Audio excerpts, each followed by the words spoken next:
Hi everyone, welcome to the teachers YouTube channel. Haryana फटाफट revision हम लोग हर दिन करते हैं और आज उसका लेक्चर नंबर 5 है, यानी कि क्लास नंबर 5 रहेगी। इससे पहले 4 क्लासेज आ चुकी हैं। तो बता दूं फटाफट से कि इसके अंदर हम करते क्या हैं। बहुत कम टाइम में, मात्र 15-20 मिनट 12 मिनट में जितना भी लेक्चर रहता है, तो उसमें हम लगभग 100 प्लस क्वेश्चन करते ही हैं आपके। तो चलिए आज फिर फटाफट से आपके हरियाणा जीके को करते हैं। आज सबसे पहला प्रश्न है हमारा कि हरियाणा राज्य भारत के किस क्षेत्र में आता है, यानी कि लोकेशन पूछी है। और यहाँ पर बहुत सारे कैंडिडेट गलत कर देते हैं। जैसे कि मैं आपको थोड़ा सा एक मैप के जरिए बताने की कोशिश करता हूँ, तो इसको थोड़ा समझिएगा। यह है एक जस्ट फॉर, यह समझने के लिए है, ठीक है। कहीं आप मेरी ड्राइंग पे चले जाओ कि सर आपको तो भारत का नक्शा भी नहीं बनाना आता। तो देखिए यहाँ पर है अपना हरियाणा। यहाँ पर जहाँ पर मैंने ये रेड सर्कल ड्रॉ किया है, अगर मैं सेंटर से देखूँ तो इस तरफ पूर्व, पश्चिम, ऊपर उत्तर और फिर दक्षिण, ठीक है। यहाँ पर आ गया आपका उत्तर, यहाँ पर आपका आ गया पश्चिम। तो हमारा है ये उत्तर पश्चिम में, यानी कि इसके ठीक बीचों बीच यहाँ पर इस तरफ है हमारा हरियाणा। तो पहले यह दिशा काउंट होगी और फिर इसके बाद ये वाली, तो उत्तर पश्चिम में है। अब आपको ऑप्शंस में एक तो उत्तर मिलेगा और एक आपको पश्चिम मिलेगा और एक उत्तर पश्चिम मिलेगा। काफ़ी सारे कैंडिडेट यही समझते हैं कि नॉर्थ में है, लेकिन उत्तर पश्चिम में है आपका हरियाणा राज्य लोकेटेड। ओके, अगर आपने कभी एक कंसेप्ट समझा है, जैसे कि ये आपका ग्लोब हो गया, इस पर जो हमने काल्पनिक रेखाएं खींची हुई हैं, यह आपकी 0 डिग्री हो गई, जिसको हम भूमध्य रेखा बोलते हैं। यहाँ पर आपके कुछ, यहाँ पर है आपकी लॉन्गिट्यूड, है ना। तो जब भारत ही यहाँ पर है, आप एक बार समझिएगा, भारत है आपका उत्तरी गोलार्ध में और इस तरफ है आपका पूर्व, यानी उत्तरी पूर्वी गोलार्ध में है। नीचे दक्षिण हो गया, ऊपर उत्तर हो गया, ये इस तरफ आपका पश्चिम हो गया और इस तरफ आपका पूर्व हो गया। तो जब भारत ही यहाँ पर है तो जाहिर सी बात है कि हरियाणा भी इसके अंदर होगा। तो वो आपको डिग्री और चैनल पूछा है, तो आपका 74 डिग्री और 28 मिनट से आपका 77 डिग्री और 36 मिनट तक है आपका। कौन से में रहेगा? पूर्वी देशांतर में रहेगा ये आपका, ठीक है। क्योंकि यहाँ पर मैंने बात की है, जैसे कि जो आपकी देशांतर रेखाएं हैं ये वाली, ठीक है। क्योंकि दो प्रकार की रेखाएं होती हैं, एक आपके होते हैं अक्षांश। अक्षांश जो आपकी 0 डिग्री के पैरेलल होते हैं उसको बोलते हैं अक्षांश रेखाएं, जैसे कि मैं यहाँ पर कुछ ड्रॉ भी करके दिखा रहा हूँ इस प्रकार से। और जो आपकी देशांतर रेखाएं होती हैं इनको हम बोलते हैं लॉन्गिट्यूड इंग्लिश में। यह कुछ इस प्रकार से हैं, जैसे कि हम जो हमारा टाइम है, जिसे हम हमारा टाइम भी मेजर करते हैं, ठीक है। तो इस प्रकार से यह है आपकी देशांतर। तो इस पक्ष में पूछा है कि पूर्व की तरफ या पश्चिम की तरफ, तो पूर्व की तरफ है यह है। एक बार थोड़ा सा आप इसको याद रख लीजिएगा, क्योंकि काफ़ी बेसिक क्वेश्चन है लेकिन कभी कभार आ जाता है। तो अगला पॉइंट अगर हम डिस्कस करते हैं, तो भारत की कुल भूमि का 1.34% है हरियाणा के अंदर। कुल भूमि का, देखिए भारत का जो भी क्षेत्रफल है उसका 1.34, यानी कि तकरीबन 1.5% से भी कम में है हरियाणा का। और हरियाणा कितना है? 44,212 वर्ग किलोमीटर, यानी कि हम कह सकते हैं कि यह 1.4 की वैल्यू है। क्या समझ रहे हो आप? थोड़ा डिफिकल्ट हो सकता है लेकिन समझने की कोशिश करना। हरियाणा पूरे भारत का 1.34% क्षेत्र है। ओके सर, अब क्षेत्रफल की अगर हम नज़र से देखें तो यह 21वां राज्य है। कब? 2011 के अनुसार। 2011 का डेटा है आपका, तब क्या थे हमारे पास 29 राज्य और 7 केंद्र शासित प्रदेश। लेकिन 2019 में जम्मू कश्मीर को क्या कर दिया गया था? 2 यूटीज के अंदर बना दिया गया था। तो राज्य कितने बच गए थे? 28। और यूटी कितनी हो गई? 9। लेकिन 2 यूटीज को एक यूटी बना दिया गया, तो अब क्या रह गया? यूटी 8। तो अब करंट में क्या है? 28 राज्य और 8 केंद्र शासित प्रदेश। तो 2011 का ही डेटा पूछा गया जाएगा, अगर पूछा गया तो 21वां था। जनसंख्या में 18वां। अच्छा, जो ये 21वां और 18वां, यानी कि क्षेत्रफल और जनसंख्या वाला कंसेप्ट है, इसको काफ़ी इजीली करवा देता हूँ। कैसे? जैसे कि एक आपका, इसको समझने की कोशिश कीजिएगा। एक लड़का है और एक लड़की है। जो आपकी लड़का है, जो आपका लड़का है वह क्या है? उसको हम रिलेट करते हैं क्षेत्रफल से, यानी कि आपकी प्रॉपर्टी से। और जो लड़की है उसको हम जनसंख्या यानी पॉपुलेशन से। जैसे कि एक लड़की का अहम योगदान होता है जनसंख्या को आगे बढ़ाने के लिए, ठीक है। तो और लड़की की शादी कब कर देते हैं? 18 साल लीगल रूप से अभी तक मान्य की गई है भारत के अंदर। लड़का की 21 साल। तो लड़का जो, अगर आपने भी देखा होगा कि खेतों का काम सारा लड़का देखेगा, प्रॉपर्टी का काम सारा लड़का देखेगा। जो घर के काम है, जो अपने बच्चों को पालना पोसना, यानी जो जनसंख्या क्षमता बढ़ानी है वो उसका कार्य पूरा लड़की को दिया जाता है। तो इसी वजह से 18 साल की लड़की और 21 साल का लड़का, यह इनकी लीगल रूप से एज रखी गई है शादी के लिए। तो 21 यानी कि क्षेत्रफल, तब आपका 21वां स्थान, और जनसंख्या यानी कि लड़की 18, तो 18वां स्थान। तो कुछ पॉइंट्स हैं जो कि आपको बेसिक रूप से पता होने बहुत जरूरी है। बात करते हैं अगले प्रश्न पर, हरियाणा प्रदेश किन दो नदियों के बीच बसा हुआ है? तो कौन कौन सी नदियां हैं साहब? एक नदी है आपकी यमुना नदी। मैं ऐसे करके बनाने की कोशिश करता हूँ। आज मैंने मैप में गलती से इंक्लूड नहीं किया क्योंकि आज मेरा पूरा मन था कि मैप की मदद से आपको करवाऊँ। चलिए अगली वीडियो में करवा दूंगा, ठीक है। तो यह निकलती है आपकी यमुनानगर से। कौन सी? आपकी यमुना नदी। और जो आपकी पंचकूला के पास से निकलती है, यह कौन सी है? आपकी टांगरी नदी, ठीक है। और एक और है आपकी घग्गर नदी, ठीक है। जो आपकी घग्गर नदी है वह सिरसा से होते हुए राजस्थान जाती है, और यह आपकी हसनपुर से आपकी कहाँ पर चली जाती है? यूपी में चली जाती है। तो हमारा हरियाणा इन दो नदियों के बीच बसा हुआ है, तो यमुना नदी और घग्गर नदी के बीच। देखिए जो आपकी यमुना नदी है वह आपकी बहती है यूपी के नज़दीक से, और जो आपकी घग्गर नदी है वह बहती है आपके डायरेक्ट पंजाब के नज़दीक से। तो पंजाब में भी जाती है वो, दोबारा कैथल और जींद में जाकर वह फिर क्या करती है? डायरेक्ट आपकी हनुमानगढ़ राजस्थान चली जाती है। तो इन दो नदियों के बीच बसा हुआ है। कभी कभार यमुना नदी का उद्गम स्थल पूछ लिया जाता है। तो वैसे तो हिमाचल प्रदेश के सिरमौर जिले से निकलती है, लेकिन क्या है, लेकिन आपको एक बात ध्यान रख लेनी है, जो आपका यमुनानगर है यहाँ से वो एंट्री करती है। आदि बद्री स्थान है एक यमुनानगर में, और यमुनानगर को इसी वजह से यमुना नगर बोला जाता है क्योंकि वह यमुना नदी के किनारे बसा हुआ है। चलिए, हरियाणा के किस क्षेत्र में सर्वाधिक वर्षा होती है? हाँ, इसकी लंबाई पूछ ले जाए यमुना नदी की तो 320 किलोमीटर रहेगा। किस क्षेत्र में होती है तो बताइए। अरे भाई, जहाँ से आपकी यमुना नदी निकलती है यानी कि यमुनानगर, वहीं होगी आपकी सबसे ज़्यादा बारिश। क्यों होगी? क्योंकि वह एरिया पहाड़ों के लगता है। तो देखिए, छछरौली या छाछरौली नामक एक आपको स्थान मिलेगा यमुनानगर के अंदर। सबसे कम वर्षा आपकी सिरसा के अंदर होगी, जो कि आपके राजस्थान और पंजाब को टच करता है। शिवालिक क्षेत्र में, जहाँ पर पंचकूला, अंबाला और यमुनानगर का कुछ क्षेत्र आता है, तो वहाँ पर 110 सेंटीमीटर वर्षा आंकी गई है। इतनी बातें आपको पता होनी बहुत जरूरी है। बात करते हैं टांगरी नदी। टांगरी नदी का उद्गम स्थल हरियाणा में कहाँ पर है? देखिए, वैसे तो हिमाचल की जो पहाड़ियाँ हैं, जिसका जो हरियाणा में भी आते हैं, कौन सी? शिवालिक की रेंज, तो वहीं से निकलती है। लेकिन हरियाणा में ये मोरडी हिल्स जो आपकी पहाड़ियाँ हैं वहाँ से निकलती है। किसकी बात कर रहा हूँ? टांगरी नदी। और टांगरी नदी अंबाला के अंदर आकर मारकंडा नदी में मिल जाती है, ठीक है साहब। यह मोरनी हिल्स जो आपका पंचकूला के अंदर है, क्रोह इसकी सबसे ऊंची चोटी है, 1514 मीटर इसकी ऊंचाई है। आप सबको पता होना बहुत जरूरी है। चलिए अगले प्रश्न पर, ब्लू बर्ड झील कहाँ पर है? देखिए, हिसार में है ब्लू बर्ड। अगर आ जाए ब्लैक बर्ड, ठीक है, वह कहाँ पर है आपकी? ब्लैक बर्ड आपकी कहाँ पर है? वह है आपकी हाँसी। मैंने एक दिन आपको ट्रिक भी कराई थी। ब्लैक, ब्लैक मतलब कि, ब्लैक मतलब कि काला, ठीक है। काला से हम याद करेंगे काली, काली और झील, ठीक है। तो क्योंकि यह ब्लू या तो यह तो नीली हो गई, तो दोनों में कंफ्यूज हो जाते हो आप। वैसे डिस्ट्रिक्ट तो उसकी भी हिसार ही रहेगी, लेकिन प्रॉपर हाँसी कैसे रहेगा?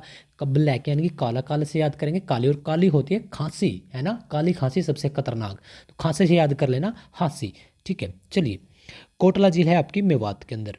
इसके बाद हम चलते हैं जामुन। जामुन वाटिका आपकी कहाँ पर है? कैथल के अंदर है। और यही वो कैथल है, कौन सा कैथल? जो 1 नवंबर 1989 को बना था, और यहीं पर आपका रजिया बेगम सुल्तान का मकबरा है, जिसकी मृत्यु 1240 में हुई थी। कैथल में ही उसका मकबरा है। क्यों? क्योंकि यहीं पर उसकी मृत्यु हुई थी, यानी कि उसकी हत्या कर दी गई थी, उसकी और उसके पति अल्तुनिया की, 1240 में। वह 1236 में गद्दी पर बैठती है, पहली मुस्लिम शासिका थी। रजिया बेगम का एक प्रश्न और आ सकता है कि वह कौन सी महिला, मुस्लिम महिला है जिसका मतलब जो मकबरा है वह पूरे एशिया का पहला महिला मकबरा है? तो वह भी आपकी रजिया बेगम सुल्तान रहेगी। ओके, इसके साथ साथ हनुमान नगरी बोला जाएगा आपका, हनुमान नगरी, ठीक है। हनुमान वाटिका भी है यहाँ पर। कपिल नगरी भी बोला जा सकता है, वानर नगरी भी, और हनुमत नगरी भी। अंजन थली भी इसको बोला जाता है। किसको?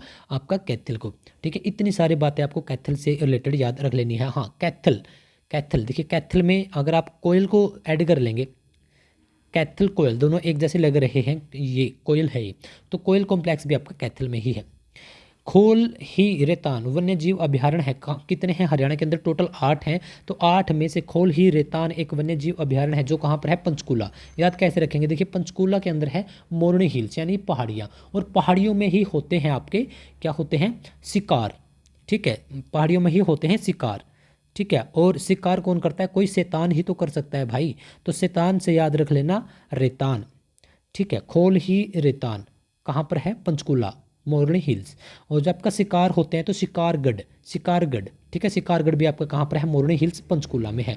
पंचकूला, पंचकोप इसका पुराना नाम था। और स्थापना कब होती है इसकी? 15 अगस्त 1995 को इसको स्थापना होती है। ट्राई सिटी में ये आता है। ट्राई सिटी में आपके कौन कौन से हो जाते हैं? पंचकूला, चंडीगढ़ और मोहाली, पीसीएम इसको बोलते हैं। नहरों की नगरी, क्योंकि यहाँ से हरियाणा की कुछ नदियां भी हैं जो हरियाणा के अंदर प्रवेश करती है और डायरेक्ट यहीं से निकलती भी हैं, तो नहरों की नगरी भी इसको बोला जाता है। जो हमारे काफ़ी सारे मुख्यालय हैं, जैसे कि एचपीएससी का, एचएसएससी का, हरियाणा साहित्य अकादमी, तो लगभग आपके पंचकूला के अंदर ही हैं। तो इतनी बातें आपको पता होनी बहुत ज़रूरी है। हरियाणा में कितने चिड़ियाघर हैं? हरियाणा के अंदर 3 चिड़ियाघर हैं। ठीक है, देखिए यह जो 3 वर्ड है इसको आप याद कर लेना। हरियाणा के अंदर कितने चिड़ियाघर हैं? 3। अगर हरियाणा के अंदर आकाशवाणी के अंदर पूछ ले तब भी आपका 3। तो दोनों डेटा एक जैसे हैं, याद कर लेना। हरियाणा के अंदर जो अगर मैं बात करता हूँ आकाशवाणी के अंदर, तो वह पहला आपका 1976 में खोला गया था। मई 1976 के आसपास की डेट है। कहाँ पर? रोहतक। और रोहतक में ही 1976 में ही आपकी एमडीयू यूनिवर्सिटी खोली गई थी। एक दूसरे पॉइंट से रिलेट करके पढ़ लिया करो, कभी भी आपको दिक्कत नहीं होगी। देखिए एमडीयू कब खोली? 1976 में। लेकिन 1956 में, ठीक इससे 20 साल पहले, हरियाणा की प्रथम विश्वविद्यालय, हरियाणा की प्रथम यूनिवर्सिटी बनती है। कौन सी? कुरुक्षेत्र विश्वविद्यालय। ओके, इसकी नींव किसने रखी थी? डॉक्टर राजेंद्र प्रसाद ने। प्रथम कैशलेस यूनिवर्सिटी यही है। प्रथम एनईपी लागू करने वाली यूनिवर्सिटी भी आपकी यही होगी। तो इतनी बातें आपको पता होनी बहुत जरूरी है। पद्मश्री अवार्ड विजेताओं के लिए हरियाणा सरकार क्या कर रही है?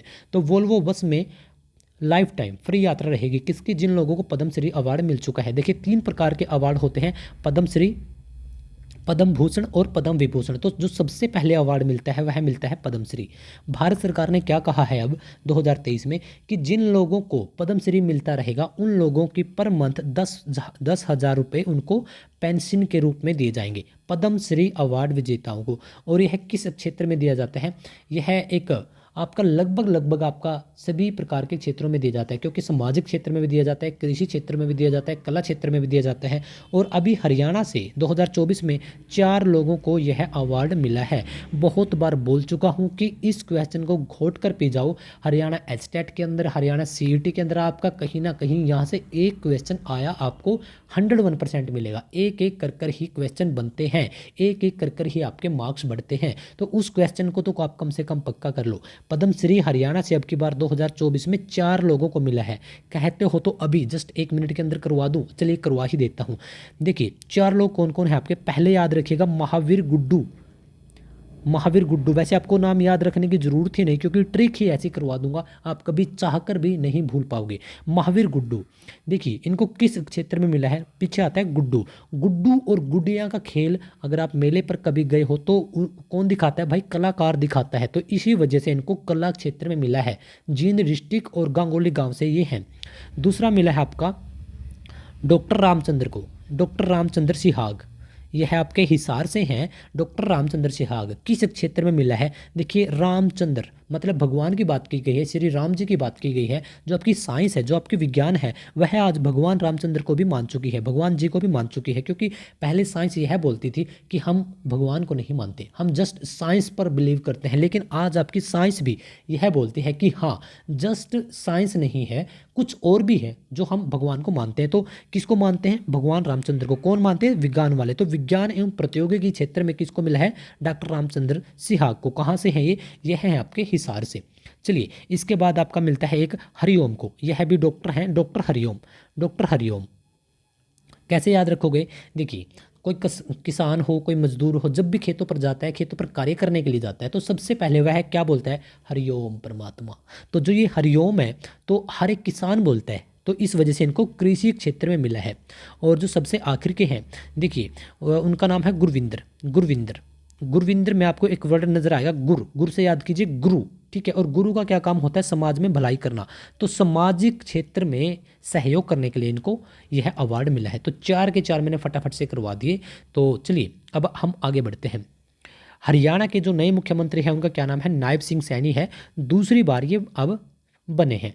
ठीक है, दूसरी बार बने हैं, कभी आप पहली बार कर दो तो दूसरी बार ये है मुख्यमंत्री बने हैं। ठीक है, और ये कहाँ से चुनाव जीता है इन्होंने? लाडवा से। तो इस वजह से लाडवा अब क्या हो गया? लाडवा हो गया सीएम सिटी। लाडवा आता है आपका कुरुक्षेत्र के अंदर, और इसी वजह से कुरुक्षेत्र हो जाता है आपका सीएम डिस्ट्रिक्ट। तो CM district Kurukshetra, CM city आपका लाडवा। दूसरी बार मुख्यमंत्री बने हैं कौन? नायब सिंह सैनी। इतनी बातें आपको पता होनी चाहिए। बात आती है आपकी लाडवा की, तो लाडवा के अंदर एक विद्रोह भी हुआ था। तो क्या कोई कमेंट करके बता देगा अगर किसी को पता है कि लाडवा का विद्रोह किस वर्ष में किया गया था? यह है आज का काम है आप लोगों के लिए। कुरुक्षेत्र की बात आई है तो ध्यान रख लेना, पूरे हरियाणा के अंदर 90 विधानसभा सीट हैं, उनमें से कुरुक्षेत्र एक ऐसा जिला है जिसके खुद के नाम पर विधानसभा सीट नहीं है। जी नहीं है, तो किसके नाम पर है? थानेसर। थानेसर के नाम पर है। तो क्वेश्चन आ सकता है कि ऐसा कौन सा जिला है हरियाणा में जिसके नाम पर खुद विधानसभा सीट नहीं है? तो आपका क्या रहेगा? आपका कुरुक्षेत्र। चलिए आगे बढ़ते हैं। 2024 में ओलंपिक में हरियाणा से कितने खिलाड़ी गए? भाई 2024 24 दिख तो रहा है, इससे आसान ट्रिक क्या होगी? 24 में 24, तो 24 में 24 खिलाड़ी गए हैं। और मेडल कितने आए हैं भारत के? 6। हरियाणा वालों को कितने में योगदान है? 5 में योगदान है। झज्जर डिस्ट्रिक्ट से कितने मेडल आए? 3। 2 आते हैं आपके जो मन्नू भाकर है, एक उसका खुद का और एक टीम इवेंट में। तो 2 उसके शूटिंग में और एक अमन सहरावत का। याद रख लीजिएगा, अमन सहरावत आपके 57 किलोग्राम कुश्ती भार में उन्होंने अब की बार मेडल जीता है। यह क्वेश्चन आ सकता है और आपका आएगा ही आएगा, तो यह आप याद रख लेना। चलिए आगे बढ़ते हैं। हाँ, अगर पूरे भारत से पूछ ले कितने खिलाड़ी गए थे? 117, और हरियाणा से 24। पूरे भारत ने कितने मेडल जीते? 6। हरियाणा ने अकेले ने कितने खिलाड़ी हैं हरियाणा के मेडल्स के अंदर? 5। क्या कोई गोल्ड आया है? नहीं। हरियाणा भारत का गोल्ड कब आया? इंडिविजुअल की बात करें या फिर टीम की बात करें, 2021 में आया था। जो 20 के गेम थे 21 में हुए थे टोक्यो, नीरज चोपड़ा लेकर आए थे। चलिए, पहले गैर कांग्रेसी मुख्यमंत्री कौन थे हरियाणा के अंदर? राव वीरेंद्र सिंह थे। राव वीरेंद्र सिंह असल में दूसरे हमारे मुख्यमंत्री बनते हैं। देखिए 1966 में जब हरियाणा पंजाब से अलग होता है तब एक मुख्यमंत्री होते हैं भगवत दयाल शर्मा, लेकिन उस टाइम पे चुनाव नहीं हुए थे क्योंकि हमें इतना मौका ही नहीं मिला, क्योंकि नया नया हरियाणा बना है। तो इस वजह से जो आपके भगवत दयाल शर्मा है झज्जर डिस्ट्रिक्ट बेरी विधानसभा सीट से ये आते हैं, और ये उस टाइम पे जो पंजाब की तत्कालीन सरकार थी उसके अंदर एक विधायक थे, तो संबंध इनका हरियाणा से था। तो हमने इनको क्या कर दिया? नियुक्त कर दिया या बना दिया। ठीक है, इनके लिए वोटिंग नहीं हुई थी। वोटिंग होती है फिर अगले मुख्यमंत्री के लिए। वह कौन होते हैं? वह होते हैं आपके राव वीरेंद्र सिंह। तो हरियाणा के दूसरे मुख्यमंत्री राव वीरेंद्र सिंह, हरियाणा के पहले गैर कांग्रेसी मुख्यमंत्री वह भी आपके राव वीरेंद्र सिंह, और वोटिंग डलवाने वाले या वोटिंग से चुनकर आने वाले आपके पहले मुख्यमंत्री राव वीरेंद्र सिंह। अच्छा, ये मुख्यमंत्री से बनने से पहले आपके अध्यक्ष भी रह चुके हैं, विधानसभा के अध्यक्ष 13 दिनों के लिए, तो वह भी आपके राव वीरेंद्र सिंह रहेंगे। और इन्होंने पार्टी बनाई थी विशाल हरियाणा पार्टी। तो अपनी पार्टी से जीतने वाले पहले मुख्यमंत्री आपके राव वीरेंद्र सिंह। ठीक है, चलिए, सखी बीमा योजना अभी शुरू हुई है कहाँ? तो यह आपकी पानीपत से शुरू हुई है। कितनी तारीख को? 9 तारीख को। और किसने शुरू की? मोदी जी ने शुरू की है। इसमें एक वर्ड आता है बीमा, तो कौन सी बीमा कंपनी है वो? LIC। ठीक है, LIC के साथ इनका समझौता हुआ है। और 18 से 70 साल की जितनी महिलाएं हैं जिन्होंने 10वीं पास कर रखी है, उनमें से 2 लाख महिलाओं को LIC एजेंट के लिए ट्रेनिंग दी जाएगी, और उनको कुछ ना कुछ स्टाइफंड भी दिया जाएगा, 7, 6, 5 हज़ार ऐसे करके कुछ है, उसको एक बार थोड़ा देख लीजिएगा। लेकिन पानीपत से यह हुई है स्टार्ट, इस वजह से इंपॉर्टेंट है। नाम आता है पानीपत का। तो पानीपत के 3 युद्ध या 3 लड़ाइयाँ हुई हैं। तीनों के डेट फटाफट से करा देता हूँ। 1526, 1556 और 1761। काफ़ी सारे बच्चे यहाँ पर 1761 की बजाय 1561 कर देते हैं, थोड़ा सा इसको याद रख लीजिएगा। पानीपत एक ऐसा जिला है हरियाणा का जो पहले 1989 में बना दिया जाता है, फिर इसको दोबारा से करनाल में मिला दिया जाता है, लेकिन 1991-92 में क्या करते हैं? इसको दोबारा से फिर एक जिला बना देते हैं। यानी क्वेश्चन आपके सामने आएगा, हरियाणा का एकमात्र ऐसा जिला जिसका 2 बार गठन हुआ, कौन सा है? आपका पानीपत। चलिए अगले प्रश्न पर, हमारे 2 ही प्रश्न बचते हैं। 2024 में किस क्षेत्र में गीता जयंती मेले का आयोजन हुआ? कुरुक्षेत्र में। कुरुक्षेत्र, ठीक है, कुरुक्षेत्र में हुआ है। और कुरुक्षेत्र में ही आपके जितने, जैसे कि बिरला मंदिर हो गया, आपका ब्रह्म सरोवर हो गया, आपका ज्योतिसर हो गया, यह सभी आपके कुरुक्षेत्र में है। कृष्ण संग्रहालय हो गया। बहुत सारे लोग घूमते भी रहते होंगे, तो इस वजह से ध्यान रख लेना। कहाँ पर हुआ? कुरुक्षेत्र में हुआ। और जो आपका गीता जयंती मेला है 18 दिनों तक चलता है। याद कैसे रखोगे? जो महाभारत का युद्ध हुआ कहाँ पर? कुरुक्षेत्र में, वह भी आपके 18 दिनों तक चलता था। ठीक है, और आपका एक लगता है आपका फरीदाबाद के अंदर सूरजकुंड का मेला। देखिए वह आपके हर महीने फरवरी महीने में शुरू होता है और 1987-88 में इसको शुरू किया गया था। इतनी बातें भी आपको पता होनी काफ़ी ज़रूरी है। चलिए अगले प्रश्न पर, हरियाणा में मेट्रो कहाँ से कहाँ तक प्रस्तावित हो चुकी है। देखिए हरियाणा के अंदर दिल्ली से और करनाल तक मेट्रो को मंजूरी मिल चुकी है कि दिल्ली से करनाल आपकी 17 स्टेशन इस पे बनेंगे, 17 मेट्रो स्टेशन बनाए जाएंगे। कहाँ से, आपके दिल्ली से और करनाल तक यह मेट्रो चलेगी। 17 मेट्रो स्टेशन यहाँ पर बनाए जाएंगे। आपकी NH-44 के पास से यह आएगी, जिसमें आपका करनाल, पानीपत, सोनीपत, घरौंडा और आपका ये सुखदेव मुरथल, हाँ मुरथल, क्योंकि सुखदेव ढाबा वहाँ पर काफ़ी फेमस है, सुखदेव के पराठे हैं ना, तो बहुत सारे जाते भी होंगे। कुंडली, सोनीपत, तो इस प्रकार से क्या है आपकी दिल्ली में जाएगी। तो 17 स्टेशन आएंगे और अभी प्रस्तावित कर दी गई है कहाँ से, दिल्ली से करनाल तक। करंट का क्वेश्चन है तो याद रख लेना। हरियाणा गठन के समय कितना क्षेत्र था हरियाणा के पास? 44,212 वर्ग किलोमीटर था। देखिए यह है हमारा जो नीचे वाला है, यह है हमारा हरियाणा। थोड़ा सा दोबारा बनाने की कोशिश करता हूँ। ये वाला हिस्सा हमारा हरियाणा है, और जो आप ऊपर देखोगे अभी ये वाला हरियाणा, और जो आप ऊपर देखोगे ये वाला जो मैंने रेड कलर से किया, यह है आपका पंजाब। हम अलग कब हुए हैं? 1966 में। तो 1966 में हमें इतना क्षेत्र था हमारे पास, और आज कितना है? आज भी इतना ही है। जो हमारा क्षेत्र है हमें मिला है पूरे भारत का 1.34%। जो हम और पंजाब के साथ तब एक ही थे, पंजाब के नाम से हमें जाना जाता था, तो उसका हमें तकरीबन 34 या 35%, 34 दशमलव कुछ है, तो तकरीबन पंजाब के पास 65 दशमलव कुछ क्षेत्र है, यानी पंजाब को हमसे ज़्यादा क्षेत्र मिला। अलग कब हुए थे हम? 1966 में। भारत कब आज़ाद हुआ? 1947 में। दोनों डेट काफ़ी इंपॉर्टेंट है, याद रख लीजिएगा। तो चलिए उम्मीद करता हूँ कि आज की इस वीडियो में बिल्कुल फटाफट, शायद आज आपको 2x करने की भी ज़रूरत नहीं पड़ेगी, क्योंकि मैंने कहीं पर कोई गैप नहीं लिया। उम्मीद करता हूँ कि काफ़ी छोटी वीडियो है लेकिन काफ़ी ऑथेंटिक और एक आपका क्विक रिवीजन वाली इस प्रकार की वीडियो होती है। तो बता दूँ, हरियाणा फटाफट रिवीजन के नाम से एक सीरीज है जिसके अंदर बहुत सारी वीडियो है, देख लिया करो, क्योंकि आपका रिवीजन भी हो जाएगा, आपको एडिशनल इन्फॉर्मेशन भी वहाँ से मिलती रहेगी। तो चलिए इस वीडियो को हम यहीं पर आपसे अलविदा चाहेंगे। अगर वीडियो आपको पसंद आई है सो प्लीज़ मेक श्योर कि आप इस वीडियो को लाइक कर दीजिए। लाइक का इंटेंशन सिर्फ इतना ही होता है हमारा कि अगर आप लाइक कर दोगे तो हमें खुद और भी हम मोटिवेट होंगे कि हाँ आपने वीडियो को लाइक किया है, वीडियो काफ़ी अच्छी है, तो इस वजह से इसको और बच्चे भी देख पाएंगे। तो आप जिस भी एग्ज़ाम की तैयारी करें आपको बहुत सारी शुभकामनाएं, और हर एक दिन पढ़ते रहिए। यह मत मानिए कि आपने 2 वीडियो देख ली या 4 दिन लगातार पढ़ लिया हो जाएगा, ऐसे नहीं होता। हर एक दिन पढ़ना पड़ेगा। हाँ बस एक टारगेट सेट कीजिए कि मुझे वो एग्ज़ाम निकालना है, और खुद को हर एक दिन जो भी आपकी सिचुएशंस है, जो स्थितियाँ हैं, जो परिस्थिति है आपकी, उसके हिसाब से खुद को ढालना सीखिए कि हाँ बस एक पढ़ाई ही मेरे पास ऐसा सोर्स है जो कि मेरी पूरी तकदीर को बदल सकता है। और यकीन कीजिए एक पढ़ाई ही आपके पास वो जरिए है जो आपको फर्श से अर्श तक, यानी धरती से आसमां तक, यानी कि गरीब से अमीर बना सकता है। आप खुद का भला कर सकते हो, परिवार का भला कर सकते हो, बहुत सारे बच्चों का भला कर सकते हो। बहुत सारे कैंडिडेट के क्वेश्चंस आते हैं या फिर क्वेरीज आते हैं कि सर समाज में भला करना चाहती हूँ, कि सर दूसरों का भला करना चाहता हूँ, नहीं हो पा रहा। भाई सही यही बात है कि पहले खुद का भला कीजिए। जब आप खुद मजबूत होंगे तभी आपके साथ 4 लोग और भी जुड़ना पसंद करेंगे। मानता हूँ कि आपकी जो आपका मोटिव है, आप लाइफ के अंदर कुछ करना चाहते हो, समाज के अंदर कंट्रीब्यूशन डालना चाहते हो, दूसरे लोगों की भला करना चाहते हो, जो कि आपको इस बात के लिए सैल्यूट भी करता हूं मैं। लेकिन पहले खुद का भला कर लो। जब जब लोगों को लगेगा कि हाँ यार यह इंसान कुछ है, आप सरकारी नौकरी ले जाओ, आप कहीं से कोई बिजनेस सेटअप कर लो, आपके विचार अच्छे हों, तभी दूसरे लोग आप लोगों के साथ जुड़ना चाहेंगे। अगर आज आपके खाली विचार अच्छे हैं, अगर आप पब्लिकली कुछ नहीं हो, तो सॉरी लेकिन यही बात सत्य है कि लोग आपके साथ जुड़ना नहीं चाहेंगे। आपको कुछ दिखाना पड़ता है आज के समाज में।